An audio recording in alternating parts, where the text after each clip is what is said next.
مصر کے شہر قاہرہ میں ایک قبیلہ آباد تھا۔ وہ قبیلہ کسی کزن قبیلے کے نام سے بہت مشہور تھا۔ اس قبیلے کی وجہ شہرت ان کا سردار تھا، جو بہت ہی نیک اور عقل مند اور بہادر تھا۔ اس سردار کا اکثر بڑے بڑے بادشاہوں اور بڑے بڑے سرداروں کے ساتھ لڑائیاں ہوتی رہتی تھی، لیکن اس سردار نے کبھی بھی اپنی تلوار دشمنوں کے آگے نہیں پھینکی اور اپنے قبیلے کی عزت کی خاطر اپنی جان تک دینے کے لیے تیار ہو جاتا۔ اور کہتے ہیں کہ وہ سردار اپنے قبیلے کے لیے اتنا زیادہ محنت کرتا تھا کہ ایک دفعہ ایک بادشاہ کا ایک کماندار اس قبیلے کے سردار کے پاس کچھ پیغام لے کر آیا، تو اس قبیلے کے خیمے میں ایک ملازمہ سردار کے لیے مشروب لے کر آئی۔ تو جب اس کماندار نے اس ملازمہ کی طرف بری نظر سے دیکھا تو سردار نے غصے میں آ کر اتنے بڑے بادشاہ کے کماندار کی آنکھیں اسی وقت نکال دی تھی۔ وہ سردار جانتا تھا کہ اس کے کماندار کو اگر ہاتھ بھی لگایا تو اس کا انجام برا ہو سکتا تھا، لیکن اپنی عزت کی خاطر اس سردار نے اس کی آنکھیں نکال کر رکھ دی تھی، اور اس وجہ سے اسے بہت سی مشکلات کا سامنا کرنا پڑا۔ لیکن وہ قبیلہ اپنے سردار کی وجہ سے بہت خوشحال قبیلہ تھا۔ وقت گزرتا رہا کہ اچانک اس قبیلے میں سردار کو ایک خبر ملی کہ حضور آج گزشتہ رات ہمارے قبیلے کے لوہار کی بیٹی، جو کہ بہت ہی خوبصورت اور حسین و جمیل تھی، وہ اپنے خیمے سے غائب ہو گئی۔ لگتا ہے اس کو کسی نے اغوا کر لیا۔ جب اس بات کی خبر اس سردار کو لگی تو اس نے پورے قبیلے کو چھان مارا، حتیٰ کہ ارد گرد کے جنگل کو چھان مارا، لیکن اس لوہار کی بیٹی کہیں نہ ملی۔ جب دوسری رات ہوئی تو پھر گزشتہ رات کی صبح پھر سردار کو خبر ملی کہ حضور اب ایک موچی کی بیٹی کو کسی نے اغوا کر لیا۔ یہ خبر اس سردار کے لیے بہت پریشان کن خبر تھی۔ اس سردار نے ہر طرف تلاش کی، اپنے سپاہی دوڑائے، لیکن اس کی خبر نہ ہوئی، اور اسی طرح تقریباً 10 دن تک ہر رات اس کے قبیلے سے ایک نہ ایک لڑکی غائب ہو جاتی۔ تقریباً اس واقعے کو ہوتے ہوئے 20 دن گزر گئے تھے۔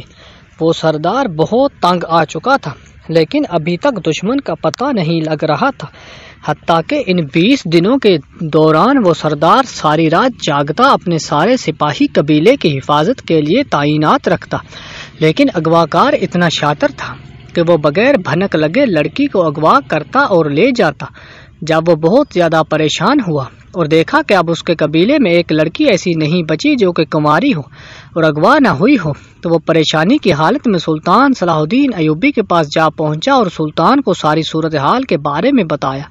تو سلطان صلاح الدین ایوبی رحمۃ اللہ علیہ نے ساری صورتحال سننے کے بعد اس سردار کو کہا کہ اب تمہارے قبیلے میں کیا کسی باپ کی بیٹی ابھی تک موجود ہے، یا ساری لڑکیاں اغوا ہو چکی ہیں؟ تو اس نے کہا حضور ابھی تک ساری کی ساری لڑکیاں اغوا ہو چکی ہیں، لیکن صرف میری بیٹی صحیح سلامت ہے۔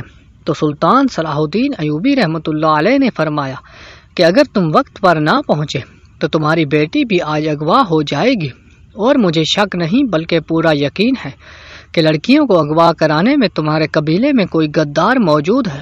یہ سن کر اس نے کہا سلطان معظم، پھر میں آ کر اس اغوا کار کو کیسے پکڑوں؟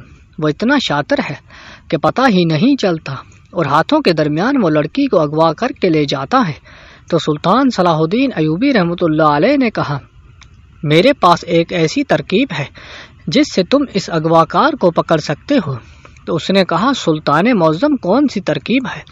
تو سلطان نے کہا کہ آج کی رات تم بستر میں اپنی بیٹی کی جگہ سو جانا، اور اپنی بیٹی کو خفیہ کسی دوسرے قبیلے میں باحفاظت پہنچا دو، لیکن اس بات کی خبر قبیلے میں تمہارے اور تمہاری بیٹی کے علاوہ کسی کو نہ لگے، اور جیسے ہی اغوا کار تمہاری بیٹی کے خیمے پہنچے گا تو تم اسی وقت پتہ لگا لینا کہ آخر وہ کون ہے۔ سردار کو سلطان کی ترکیب پسند آ گئی، اور وہ جا کر اپنی بیٹی کی جگہ سو گیا اور اپنی بیٹی کو دوسرے قبیلے خفیہ طریقے سے بھیج دیا۔ جیسے ہی آدھی رات کا وقت ہوا، اچانک کسی نے سردار کے منہ پر سردار کی بیٹی سمجھ کر کوئی چیز سنگھانے کی کوشش کی، لیکن وہ سردار جاگ رہا تھا اور سونے کا ناٹک کر رہا تھا۔ تو اس نے اسی وقت ایک خنجر نکالا اور ایک تیزدار ضرب لگائی، اور اس ضرب کے ساتھ اغوا کار کی چیخ نکل گئی۔ جیسے اس کی چیخ نکلی تو اتنے میں سردار کے سپاہی خیمے میں آ گئے، اور انہوں نے اس اغوا کار کو پکڑ کر باندھ دیا۔ سردار نے دیکھا تو اس کا اپنا سپہ سالار تھا، جو کہ عیسائی تاجروں کے ہاتھوں ان لڑکیوں کو ایک ساتھ سردار کی بیٹی کو اغوا کرنے کے بعد بیچنے والا تھا، اور اس کے بدلے میں وہ عیسائی تاجر اسے بھاری رقم دینے والے تھے۔ اس لیے اس نے لالچ میں آ کر قبیلے کی تمام لڑکیوں کو اغوا کرا کے ایک غار میں چھپایا ہوا تھا۔ اس سردار نے جب اس پر تشدد کیا تو اس نے ساری صورتحال کے بارے میں بتا دیا، تو وہ سردار اسی وقت اس غار میں گیا اور تمام لڑکیوں کو رہا کرا کر لے آیا، اور اس کے بعد سیدھا سلطان کے پاس گیا اور سلطان صلاح الدین ایوبی رحمۃ اللہ علیہ کا شکریہ ادا کیا، اور اس طرح سلطان صلاح الدین ایوبی رحمۃ اللہ علیہ کی عقل مندی کی وجہ سے اس سردار کے قبیلے کی ساری لڑکیاں باحفاظت واپس آ گئی۔ اگر آپ کو ہماری یہ ویڈیو اچھی لگی تو لائک اور کمنٹ کر دیجیے، اور چینل کو سبسکرائب کرنا مت بھولیے۔ ملتے ہیں نیکسٹ ویڈیو میں، تب تک کے لیے اللہ حافظ۔